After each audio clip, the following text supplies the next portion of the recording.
ఫిబ్రవరి 27న రెండు తెలుగు రాష్ట్రాల్లో ఎమ్మెల్సీ ఎన్నికలు జరగనున్నాయి. ఇప్పటికే అభ్యర్థులు ఎన్నికల ప్రచారంలో చాలా బిజీగా గడుపుతున్నారు. అయితే చాలా మందికి ఎమ్మెల్సీ ఎన్నికలపై సరైన అవగాహన ఉండదు. అసలు ఈ ఎన్నికల్లో ఓటు ఎలా వేయాలో కూడా తెలీదు. ఎందుకంటే సాధారణ ఎన్నికలతో పోల్చితే ఇవి భిన్నంగా ఉంటాయి కాబట్టి.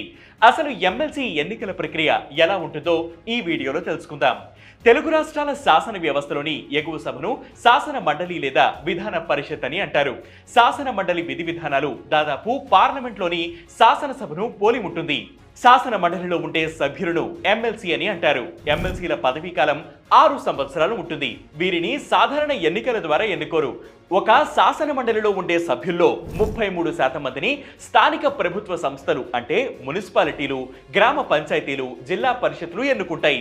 మరో 33% మందిని ఎమ్మెల్యేలు ఎన్నుకుంటారు. 16% మంది గవర్నర్చే నియమించబడతారు. 8% మందిని టీచర్స్, మరో 8% మందిని గ్రాడ్యుయేట్స్ ఎన్నుకుంటారు. ఎమ్మెల్సీ ఎన్నికల్లో కేవలం అర్హత ఉన్నవారు మాత్రమే ఓటు వేయాల్సి ఉంటుంది. బ్యాలెట్ పేపర్ ద్వారా ఈ ఎన్నికలను నిర్వహిస్తారు. అయితే బ్యాలెట్ పేపర్ పై అభ్యర్థుల పేర్లు మాత్రమే ఉంటాయి. వాళ్ళు ఏ పార్టీ తరపున పోటీ చేయాలనేది బ్యాలెట్ పేపర్ లో ఉండదు. ఈ ఎన్నికల్లో సాధారణ ఎన్నికల్లో వేసినట్టు ఒక స్టాంపు వేయడం కాకుండా ప్రాధాన్యత ఓటు వేయాల్సి ఉంటుంది. ఓటు వేసేటప్పుడు బ్యాలెట్ పేపర్ తో పాటు ఒక స్కెచ్ పెన్ ఇస్తారు. ఎవరికైతే ఓటు వేయాలని అనుకుంటున్నారో ఆ వ్యక్తి పేరు పక్కన ఉన్న కాలంలో 1 అని రాయాలి.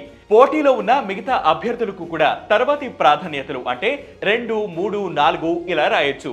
1 రాసిన తర్వాత మిగిలినవి రాయకపోయినా ఏమి కాదు. అయితే ప్రతిసారి ఎన్నికల్లో చెల్లని ఓట్లు ఎక్కువగా ఉంటాయి. ఎందుకంటే చాలా మంది ఓటు సరిగ్గా వేయకుండా కొన్ని తప్పులు చేస్తారు. ప్రయారిటీ నెంబర్ కాకుండా రకరకాల నెంబర్స్ రాయడం, నెంబర్స్ కాకుండా ఆల్ఫాబెట్స్ రాయడం, పేర్లు రాయడం, సైన్ చేయడం వంటివి చేస్తుంటారు. అలా చేస్తే ఆ ఓట్లు చెల్లవు.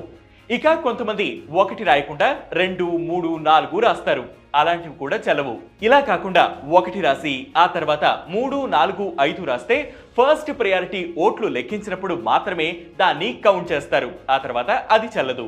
ఇక ఇద్దరు అభ్యర్థులకు సేమ్ ప్రయారిటీ ఇచ్చినా కూడా ఆ ఓట్లు చెల్లదు. సో ఎన్నికల్లో ఓటు వేసేటప్పుడు ఇవన్నీ మైండ్ లో పెట్టుకుని ఓటు వేయండి.